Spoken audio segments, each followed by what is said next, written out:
Professeur Flao, question toute simple. Est-ce que ce Covid-19, ce coronavirus, est en train de mourir de sa belle mort de virus, peut-être saisonnier ? Nous n'en savons rien. Personne n'en sait rien puisque par définition c'est un nouveau virus qui est apparu en janvier en Chine et dont on n'a pas encore la connaissance de son histoire naturelle et de la façon dont il va disparaître. Un jour, en effet, cette épidémie va disparaître de la planète. Mais quand et de quelle façon, on ne le sait pas. Est-ce qu'il va devenir comme un virus grippal et revenir régulièrement pendant l'hiver ? Est-ce qu'il va disparaître totalement avec l'été ? Aujourd'hui, tout cela fait partie des inconnus, mais il faut donc se préparer à différents types de scénarios. Factuellement, ce qu'on constate, puisqu'on ne sait pas s'il est saisonnier par définition, puisqu'on n'a pas encore passé l'été, mais on constate néanmoins que l'épidémie régresse, que la courbe est descendante à peu près partout, notamment en Europe. Oui, vous avez raison. La vague est vraiment derrière nous. En effet, un peu partout en Europe, en France très clairement, en Espagne également, en Italie aussi, en Suisse, en Allemagne. Dans tous les pays, pratiquement, peut-être le Royaume-Uni est un petit peu encore dans un plateau élevé qu'on a connu il y a quelques semaines, mais donc, semble-t-il, avec retard. Il n'y a en tout cas pas de progression exponentielle telle qu'on les avait vues en Europe, de l'Ouest en tout cas. Et on peut presque dire que c'est vrai que dans tout l'hémisphère nord, et en tout cas dans les zones tempérées d'hémisphère nord, où la belle saison est en train d'arriver, on ne voit plus ces foyers nouveaux qui surgissent et qui déferlent sur un pays comme on les a vus, y compris aux États-Unis récemment. Il y a aussi une nouvelle donnée, c'est la proportion d'asymptomatiques qui, alors on parlait de 50%, certains disaient ça, et finalement elle serait plus faible que ce qu'on pouvait imaginer au départ, c'est ça ? Oui, c'est toujours difficile de mesurer cette proportion d'asymptomatiques parce que asymptomatique veut dire sans aucun symptôme. Et quand on vous demande si vous n'avez pas eu un peu de fatigue, un peu parfois même de toux, enfin éventuellement de fièvre, vous pouvez très bien dire je ne suis pas totalement sûr et vous êtes classé dans les asymptomatiques.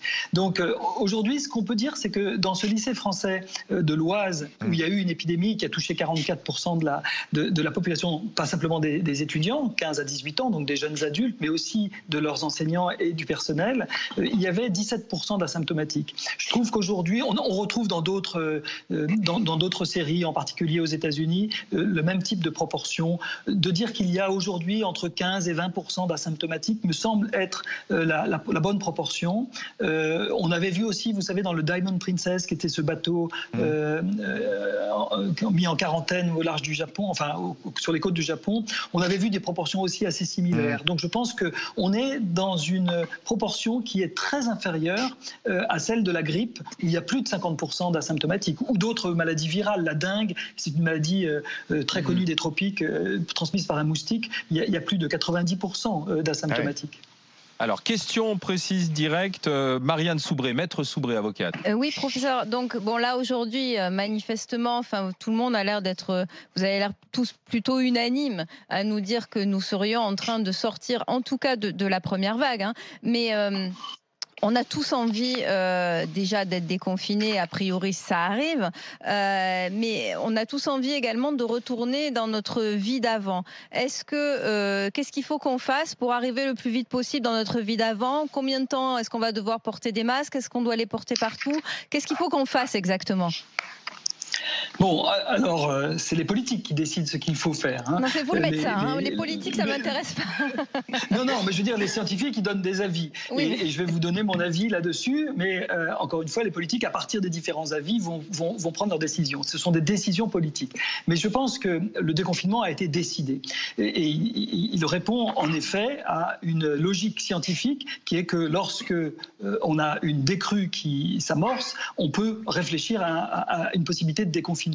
Donc le confinement, il visait une seule chose, il faut bien en avoir conscience, c'était d'empêcher une recrudescence, un engorgement des hôpitaux et en particulier des réanimations.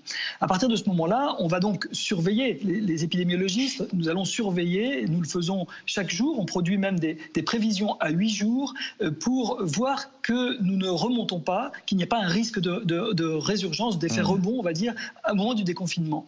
Si pendant moi je dirais, si pendant un mois, il y a une maîtrise totale de cette incidence de nouveaux cas, qu'on arrive toujours à contrôler cette épidémie, qu'on ne voit pas cet effet rebond, alors ce mois, il va être une sorte de sas de déconfinement.